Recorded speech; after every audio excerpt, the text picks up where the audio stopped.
The Purple Dress by O. Henry. Recording by Piper Hale.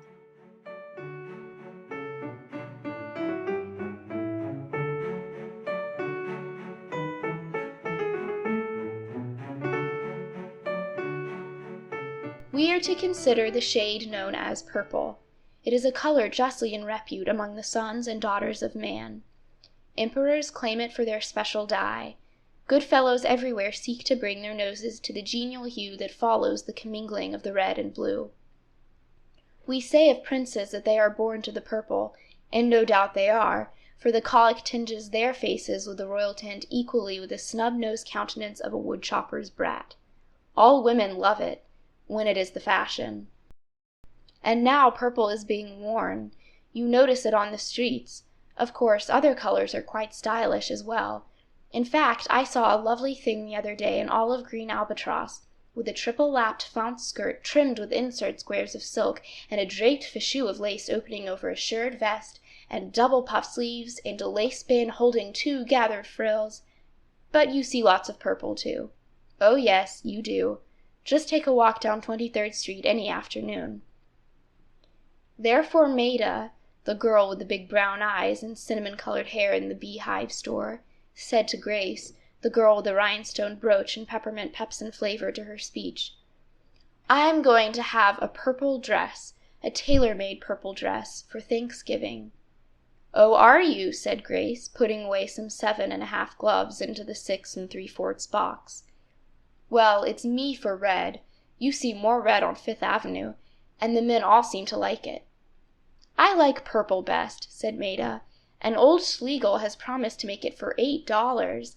It's going to be lovely. I'm going to have a plaited skirt and a blouse coat trimmed with a band of galloon under a white cloth collar with 2 rows of—" "Sly boots," said Grace with an educated wink, "soutache braid over a surpliced white vest, and a plaited basque and—" "Sly boots," repeated Grace. "Plaited jigget sleeves with a drawn velvet ribbon over an inside cuff." "What do you mean by saying that?" "You think Mr. Ramsay likes purple. I heard him say yesterday he thought some of the dark shades of red were stunning." "I don't care," said Maida. "I prefer purple, and them that don't like it can just take the other side of the street." Which suggests the thought that after all the followers of purple may be subject to slight delusions. Danger is near when a maiden thinks she can wear purple regardless of complexions and opinions, and when emperors think their purple robes will wear forever. Maida had saved $18 after 8 months of economy, and this had bought the goods for the purple dress and paid Schlegel $4 on the making of it. On the day before Thanksgiving she would have just enough to pay the remaining $4, and then for a holiday in a new dress. Can earth offer anything more enchanting? Old Bachman, the proprietor of the Bee-Hive Store, always gave a Thanksgiving dinner to his employees.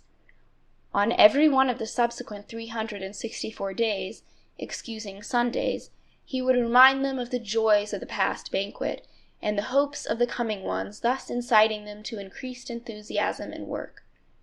The dinner was given in the store on one of the long tables in the middle of the room. They tacked wrapping paper over the front windows, and the turkeys and other good things were brought in the back way from the restaurant on the corner. You will perceive that the Bee-Hive was not a fashionable department store, with escalators and pompadours. It was almost small enough to be called an emporium, and you could actually go in there and get waited on and walk out again. And always at the Thanksgiving dinners Mr. Ramsay—oh, bother, I should have mentioned Mr. Ramsay first of all. He is more important than purple or green or even the red cranberry sauce. Mr. Ramsay was the head clerk, and as far as I am concerned I am for him.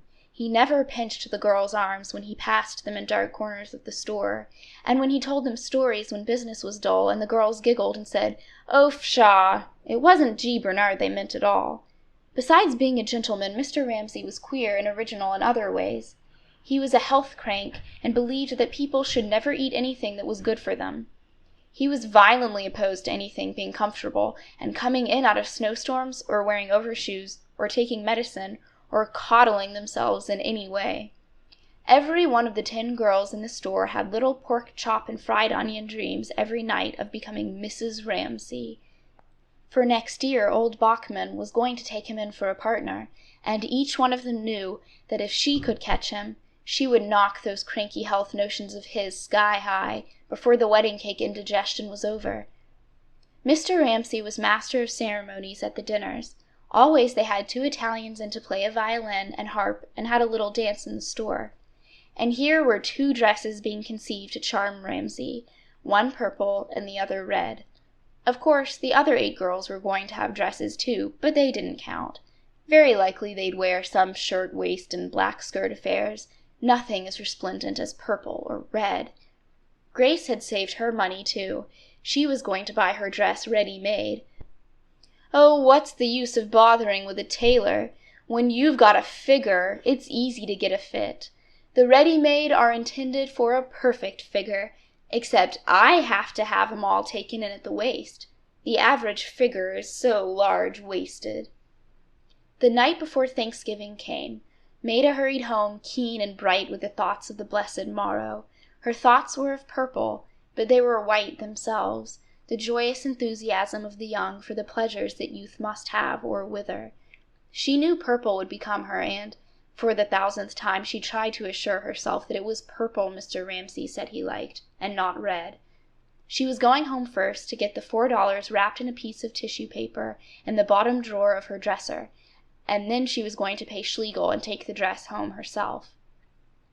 Grace lived in the same house. She occupied the hall room above Maida's.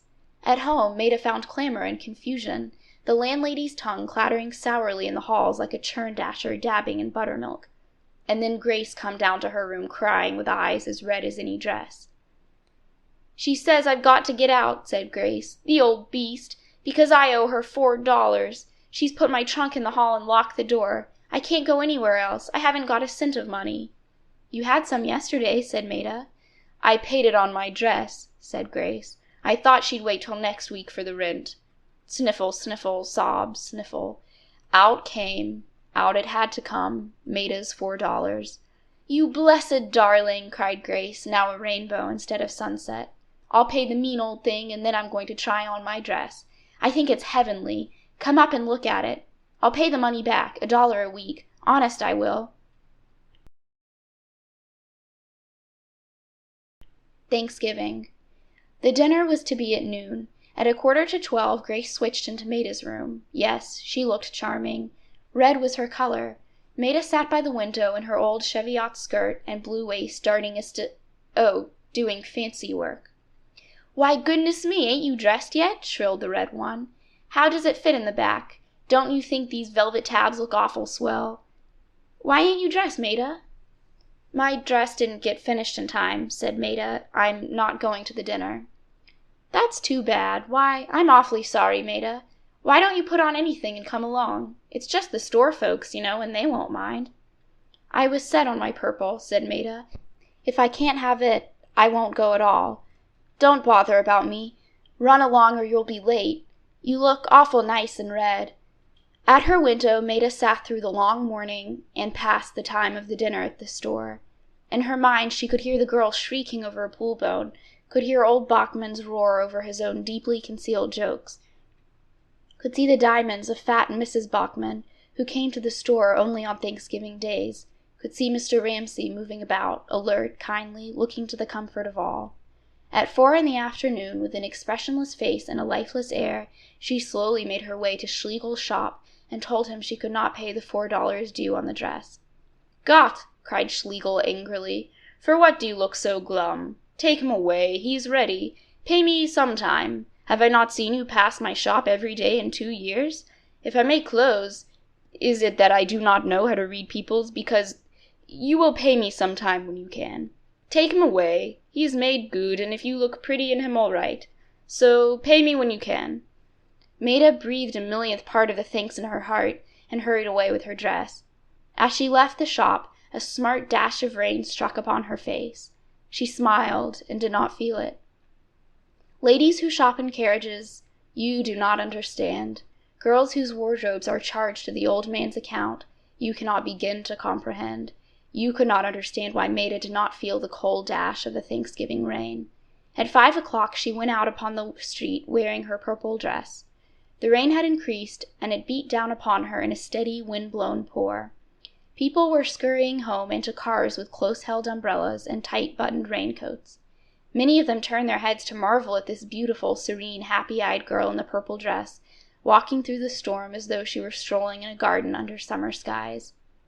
I say you do not understand it, ladies of the full purse and varied wardrobe.